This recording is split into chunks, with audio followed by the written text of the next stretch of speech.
welcome back to Surviving the Badge. Two cops at a bar talking some cop shit and drinking a beer. So we've been doing a series, So You Want to Be a Cop.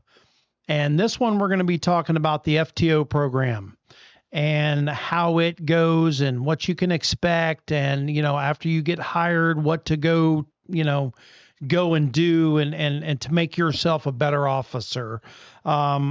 So I just kind of want to start out, Camille, with, so you've been hired now. Yep.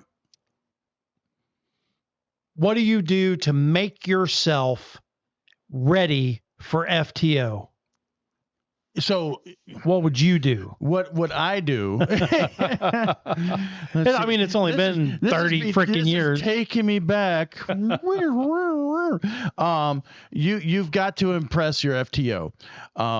And you have to know your weaknesses. Like if you're not a good speller, we talked about that before. Mm-hmm. Know your weaknesses, because here it is. It's just you and your officer, your training officer, and part of it is you got to get out of that comfort zone. And I would take initiative. So instead of the training officer saying, "Hey, I need you to call this in," because the first part of FTO is pretty easy. They're going to show you the city limits. Well, hold on. We'll get into all that. But okay. I mean, you're just getting hired. You just got the notification that you're hired. Okay. And they say, okay, report to the PD on XYZ for orientation. All right. I'm wearing a suit. Right. Okay. I'm early. Right. Okay. And I'm the best I can be, because you can only make one first impression. And they chose you. Of how many ever candidates they had, you got chosen. And you need to prove that they made the right choice. Correct. You need to let them know day one, okay, so far so good. Looks like we've made a good choice. Don't be late. Don't say yeah when somebody asks you something. It's yes sir, no sir, yes ma'am, the works. Get the last word in. Yes ma'am, yes sir. Be on time. Be respectful. Bring a notepad, a pen, an extra pen. Yep. Be ready to go with all of your stuff. Now, what they'll probably do is, before you start orientation, and orientation is where they start with all the policies and procedures. They take you to the gun range and qualify you. You know, a lot of agencies will take you through all of their high risk stuff, like pursuit driving, pit. What's the other one? Defensive tactic, all that stuff. They will get all of that out of the way. Taser, pepper spray, all that, so that you're ready to go. You can utilize all the equipment and all the stuff you have. Some agencies don't. They'll start out, they'll take you to the range or whatever, but they'll take you back through basically your orientation, which is, not back through, but into your orientation. So they're going to go through all the policies. It's going to be a classroom setting.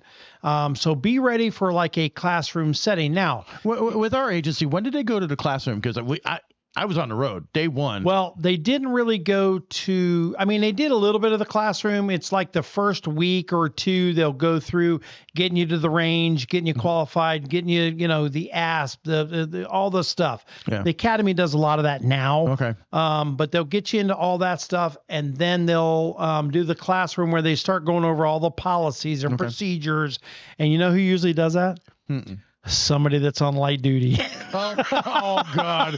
I had light duty. I was drove around with my window down, and I had some piece of metal fly in and get my eye once, and I was on light duty for, I think it was a day, but God, it is the worst job. They just, hey, we need somebody to do this. You're the do boy. Yeah, you're everybody's do boy, but that's usually who it is. Or if they don't have anybody on light duty, then they'll pull in the FTO, one of the FTOs or whatever, and you got to sit there and go through all the policies and procedures, and you got to sign off that you've been read all the post policies and that you've gotten them. And usually is it electronic now? probably. It is. Yeah, it's on disc, CD, and it goes into your thing, and your computer, and you can read it all. Thank God it's not a book that freaking big, you know. At the beginning of every year, because I teach at a public school locally, every year when we come back we have to go through all the videos, all the trainings, all the everything. Yeah, I know. Your wife has too. Also, I know, and so does my daughter. Yeah.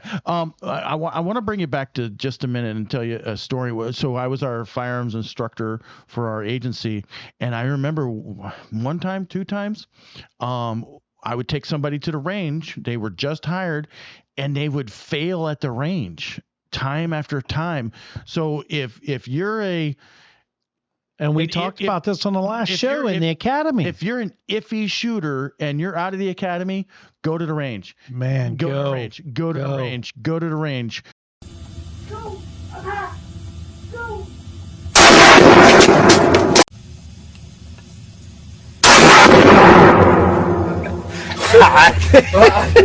Name in the middle of the paper.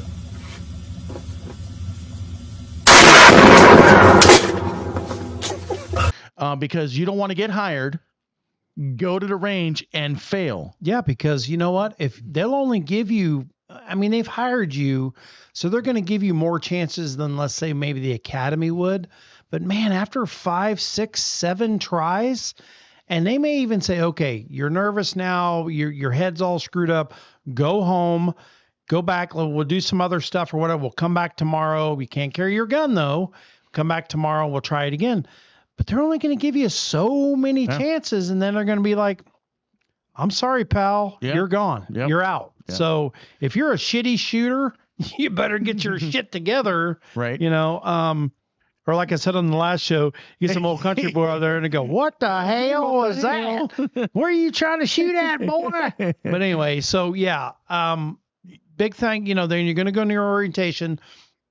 After your orientation's over, they're going to give you the shift that you're going to and the FTO that you're going to, which means you're going to go on the road for phase 1. Yep. Everybody goes on the road. And like Camille was saying, be ready. Know those policies. Know your laws. Know the local ordinances. If they've got an ordinance book, ask for it. Say, hey, can I get a copy of the local ordinances so that we're out here and we're looking for PC to stop somebody and I know it's an ordinance violation. I've got it and I know what the ordinances are. You know what your FTO is going to say? Holy shit. Yeah. That's a freaking amazing. Yeah. I never once had a trainee ask me for a copy of the ordinances until he was faced with having to enforce one and didn't know them. Yeah.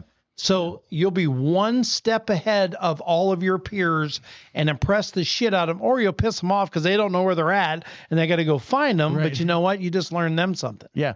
Another thing is, like I was saying earlier, take that initiative. Don't have the training officer say, okay, I want you to call on the radio.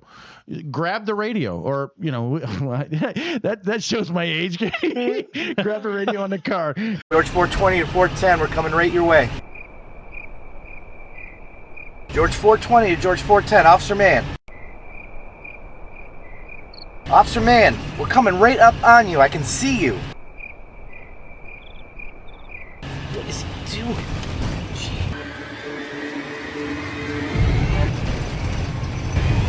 Oh shit! Oh shit! God, I'm old. Nobody ever uses those. We still had them though. We still have radios in the cars. Yeah, absolutely. And most agencies do. Yeah.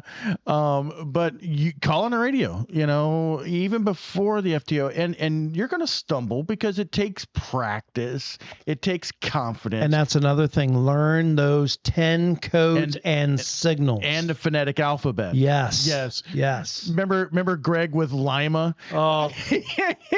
Papa, Lima, India. Because, and then you had the old timers. We hired a lady, and I say old timer, she's my age. We hired her. You're right, old timers. Shut up. She is retired from Winter Park, and she came over to us. And Lori, God love her, I love her to death. She is just absolutely amazing. But she would use the old Baker, Sam, Ida. Oh my God. I mean, from like the 90s. And it wasn't because she was that old from the 50s. It's because that's what the last agency she worked used. Yeah. And it was just funny to hear. We always made fun of her. Hey, you want to go get some Baker or Sam Ida? And she goes, shut up, smack me in the back of the head, but she was awesome. Ronnie is so old that when he was on the road, they were using the Greek alphabet. I hate you. Shut up. Thank you. I don't know if that came through, but let me do it. Anyway, that was a drum roll. How old is he? Older than Methuselah. Right. I'll have you know that I have not reached my 60th birthday. Thank you very much. Yes, it's not until you know when, because yours is a few days before mine. Right. Shut up. Even though you're about 6 or 8 years older. Anyway. So phase one, you're going to get out there. You're just doing the simple shit. You're going to alarm calls. You're learning where your city or county and your jurisdictions are for whatever the zone or district or whatever you're working. You're going to learn that. You're going to learn, some of the hot spots, the locations, how to freaking operate the vehicle, the radio, where the shotgun is, or the MP or patrol rifle. All the simple stuff is in phase one. You're not going to be expected to be going out there and freaking finding drug interdiction. Yeah. Who was the famous person they say was buried under the baseball stadium? Oh, Jimmy Hoffa. You're not going to be, finding Jimmy Hoffa. Okay. You're just going to be doing the simple shit. So phase two. Well, hold on a second. Yeah. So don't be surprised how screwed up some of these city limits can be. Yeah. Yeah, for sure. Was it by the college? My God. One half of the road was ours. Yeah, one half. So you've got a 2-lane road, right? One side of the road was the city, our city, and the other side was the other city. Yes. It was so screwed up. Of the same freaking roadway. The northbound lanes were ours, southbound lanes were the next city over. Yeah. All right, so I'm going to pause for just a second to give a salute to our fallen heroes. Camille, go ahead with our fallen hero report. And this is a couple of weeks old, guys. We haven't updated it in a couple of weeks. Yeah, so last time we updated it, we were at 19 as of the first week in April, and this is going to be a little older. We'll update it every 3 weeks, but we're at 19 fallen officers through deaths in line of duty. So, and the number one is still it's firearms, firearms. Right? Yep, Yeah, still firearms. All right, to all of our fallen officers in blue and gray and green, we salute you. God bless you. And our Fallen Heroes Salute is brought to you by our sponsors, and here's a word from them. Contact Mainstreet Realty for all your real estate needs. This power team includes Tom Clem, a veteran Marine and retired law enforcement professional. Thank you very much, sponsors. We really appreciate it. They help us with the equipment, the beer, and this and that. And our sponsor, just mentioned, and I know I say it in the sponsor thing, He is a veteran Marine and also a retired and now current law enforcement officer. Oh, he went back into one of those guys and went back in the job. God bless him. And his wife is also part of that team, and she was a school teacher. And also, thank you, sponsors. Appreciate it. So, moving on. One thing that I can tell you is you need to progress. Because you were saying moving on, you need to move on as your ability, as you can't just sit there and be a wallflower in the passenger seat. You need to be, hey, I'll drive. Hey, you know what? Let's stop that car. Hey, I'll talk. Week one, like you said, yeah, okay, that's fine. But if you're not progressing to where we want you to be when you have your own car, you're not because phase one is going to last you approximately anywhere between 3 to 4 weeks, depending on how your agency terms phase one. They might include orientation as part of phase one, so it may be 5 weeks, but it's usually 3 to 4 weeks of actual police work out on the street. And then you move into phase two. Phase two, you're getting into the meat of the job. You are handling almost all the calls you should be handling all the calls for service. When you're not busy either writing a report or taking a report, your ass should be on the way to the next call. And if you're not, your FTO sucks. I'm just going to say it straight up. I ran the FTO program for over 25 years in my agency. And if my FTOs weren't on the way to the next call, I was calling them on the radio. Are you busy? 10-4 Sarge, we are 3 reports down. Okay, you got to pass. Yeah. So I remember when I was an FTO, we would get a call. Hey, copy of burglary in at 106 Main Street. Yeah, my trainee will go ahead and take that. We'll be en route. That's how it should be. And I'll tell you what, at the end of my career, when I was a lieutenant, I wasn't in charge of FTO anymore. I mean, I'd still sign off on everything because that had to come through me. I'd get these, they are called DORs, daily observation reports, and a weekly for that week. And I get them, I'm like, wait a minute, this guy only took, or gal, whatever, only took 2 freaking, are you kidding me? In 4 days. And I'd go back and I'd look at the call log and I'm like, wait a minute, we executed 22 reports in the last 3 shifts that this, or 4 shifts that this trainee worked. And you're telling me they only took 2 reports? They should have more than 50% of them. More than 50%, unless one of them was a freaking novel. Yeah. And I'm like, hold on a minute, guys. We got to have a little kumbaya here. And it doesn't happen a lot in some agencies, man. You're going to find that you got a lazy ass FTO and they're just sucking up the pay, the extra pay to be a field training officer. And, if that happens, God bless you. There ain't a whole lot you can do, because if you go complain, you're going to be that guy.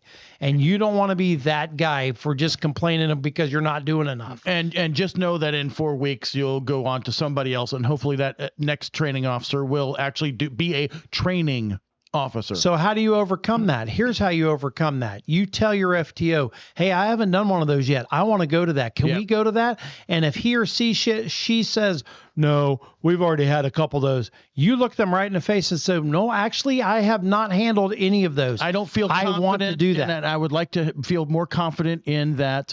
Take that initiative. And if they still deny you from going to that call, then look at the report of the officer who wrote the report on that call and read all of the particulars and facts of that call so that you may glean a little bit of information on how that was handled. Listen to the radio on how they're handling the radio call, what they're doing and everything else.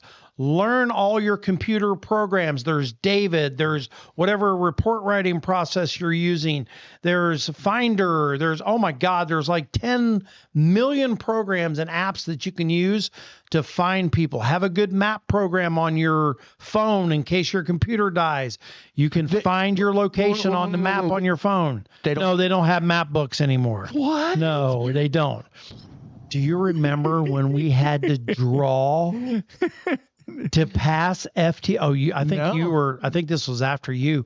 When I started at our agency that we worked at, part of getting out of phase 1 is you had to draw every street. Now, this is a small city back then. We're talking 1989. Every street for zone 1. Okay. And then before you pass, that's quite a few. Phase 2, every street in zone 2, and then eventually became zone 3. Yeah. And now it's like zone 4 and 5, and they've got like 4, 5 zones now. Maybe 6. Wow. Yeah. But anyway, so if your FTO is not getting you the amount of calls that you need, ask to go to those calls. If they say no, then shame on them. And when you get in and you're sitting in front of your lieutenant and you're getting ready to go to the next phase, you're going to have to take a test. And the test is going to contain all of the information that was covered in phase 2, 1, 3, whatever it is. And it's going to have a lot of law questions. It's going to have a lot of procedure and policy. Know that information. Even if you haven't taken the call, look at your FTO manual. It should have enumerated all of the calls that you should have handled. Okay, face it, guys. If you work for a small agency, you're not going to handle a murder. Or you may never handle a murder. Okay, in your 25 years of being there, it may have happened on the other shift. You just may never handle it. We had But read. In the time that I was at our agency, we had 2 in 10 years.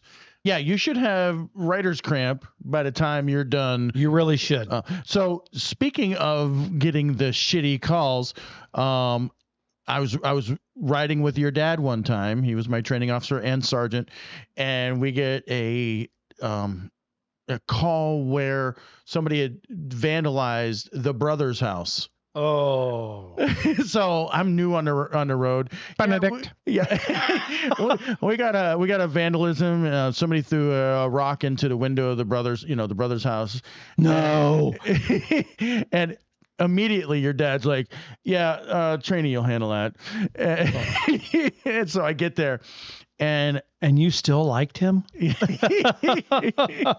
But he was doing what he should have been. Yep. And dealing with these, it was I don't want to get. It was bad. They were nasty, stinky, never took a bath, horrible. You would puke when you walked in the door. The house was hoarders. It breathed. Oh yeah, it was just when they died, they burnt the house to the ground. Oh yeah, they tore it completely down and rebuilt a whole new house, everything. Yeah, it was bad. But yeah, so I always remember that. So you're going to phase 3 now. Phase 3 is where you should be doing pretty much everything on your own, unless it's some kind of wild ass hairy call that no one's freaking handled in 5 years. You should be handling everything. You should be making arrests, not by yourself, because he or she's riding with you. But what I'm saying is taking the initiative to make the arrest, handcuff them, read a Miranda, put them in the car, book them, do the reports. You should be doing almost everything all on your own and taking the initiative. I saw a traffic violation. I want to pull them over. I saw this. I saw that. I want to do this. Hey, did you see that? I'm going back to take care of that. You should be driving your FTO freaking nuts because you're wanting to do everything there is to do. Your FTO should be bored. Because they're not doing anything. Correct. Other than going, oh, shit, here we go. But they really should. Yeah. I remember emphatically Curtis had the chief that just retired from our agency as a trainee. Okay. Because I trained him too. He came out of the jail, just cleared. 24, blah, blah, blah. We are clear of the jail. We're back in service. Call went out and I said, 9 to 24. He goes, we're already en route. Every night when this guy went home, and he became the chief of police. So I take credit for a little bit of that. And Curtis should, and Chris and a couple other people that trained him. He looked at me and he goes, I'm freaking beat, man. I am freaking beat. As he should be. There was weekends, and we worked 3-day weekends, Friday, Saturday, and Sunday. He would get off on a Sunday, and he would have made between 5 and 6 arrests. Now, at our little bitty agency, buddy, that's a shitload of arrests. Not to mention all of the other over with reports and everything else he did. And every one of our trainees that worked on my shift with these guys, Chris and Curtis and all those guys, they worked their ever-loving asses off. And, buddy, when they got done and were out on their own, it was a breeze. They knew exactly what to do and how to do it. And a good shift sergeant will make sure that happens so that they don't have to go, let me walk you through it. Let me hold your hand on this. You're on your own, but I'll help you. I got a call the other day from one of the people that worked there. I'm not going to say who or what their rank is, and I was asking them a little bit about the FTO program, and they're like, oh, no, this one guy. And I said, oh, yeah. I know, and I told him not to make him an FTO, and this person goes, "Oh yeah, he freaking shirks off calls, doesn't take them." Yeah, the trainee, the one trainee, ask themselves for an extension for phase 3 because they didn't know what the hell they were doing in phase 3. Yeah, that takes some big brass cojones. That's embarrassing on the agency. It's embarrassing as hell. Yeah. And it was shameful. All right. So phase 4, you're moving on to phase 4. You've passed phase 3. In our agency, to get past phase 3, you had to go through a board because basically that is the end of your training. Now you're going to be basically on your own and shadowed. And it used to be back in the day when he was around, was the guy would just be in their car and they would just follow you to calls. Well, now they're in the same car with you, But I had it to where we were wearing plain clothes. We looked like a civilian. I think that's the greatest thing. And we would show up on scene. So obviously the victims and the suspect would magnate towards the uniform, which is what you want. Because the person in plain clothes, they're like a ride along. Absolutely. Look like a civilian. Yep. I mean, they had the badge on there, in case they need to identify themselves, but they were just sitting back chilling. And the officer in phase 4 handled freaking everything. And towards the end of phase 3, that's the way it should be anyway, even though you're in uniform, the FTO's in uniform, they should be sitting back. And unless all hell breaks loose or something screwy, should be letting you handle. But anyway, phase 4, it's all on you, baby. It is your show. You basically are patrolling the zone. You're doing everything. All they're doing is sitting there and they're taking notes when they need to. If you guys did not get enough training in your first couple of phases and you're lacking some shit, you need to go to the sergeant and say, hey, Sarge, we just didn't get the opportunity. Don't throw your damn FTO under the bus. Hell no. Do not do that. Say, hey, Sarge, I really didn't, I'm not really clear on some of this stuff. I talked to my FTO on my last phase and we got busy with stuff. We didn't get a chance. Is there any way going into this phase we can do some scenarios that will cover that topic or those topics so that I'm a little more comfortable with it, like lording and prowling and so on and so forth, which is real sketchy on the rights and when you read rights, when you don't read rights. And you need to have that shit down packed, trespassing, all that. So don't be afraid to ask questions. Dispel your alarm. Absolutely. Ask questions and ask to do more. I could go on about this subject for an hour, but we're trying to keep the shows under 30 minutes to keep you guys enthralled. I hope we've done that. I hope if you have any questions, you throw them down there in the comments below. Like and subscribe, please. Hit that thumbs up. We could really use the thumbs up. We're almost at 30,000. Yeah. So as a last comment on I can tell you how important a good FTO program is. The very day that I was on my own, the first day that I was 100% on my own, we had an escaped inmate from the jail. Oh, I remember that. And a pursuit. Yes. And just shit hitting the fan. And I felt prepared. Yeah. I mean, as much as you can. Because you had some hellacious FTOs. And back then, buddy, it was amazing, that program. Because when you're on your own, you're like, okay, here we go. Yeah. And we had set up a roadblock and then it lit off. So yeah, a good, solid FTO program, and LT ran it for a long time and it was amazing. That first program that I went out of in an agency north of ours, not the one me and you worked for, but you were an explorer there. First call right out of FTO, a domestic violence, subjects are armed, holding someone at gunpoint. Yeah. Dude, I was so freaking nervous going to that call. I thought I was going to throw up in my police car. I was scared to death. Not because I didn't know what to do, because I didn't know what the hell was going to happen, because I never handled anything like that. I jumped out of the car, took off, and to this day, I still remember Brett Mead coming up to me, and he's been a chief of police at various agencies and all. He comes up to me and he goes, holy shit, buddy. He goes, you can be my backup any day. Nice. It was awesome because I grabbed a guy and threw him on the ground. I mean, it was awesome, but it'll happen. Good. So you gotta be prepared. And you have to prepare your officers. You do. You gotta do it. All right, guys. Always remember, at surviving the badge, we still got your 6. Please be safe out there.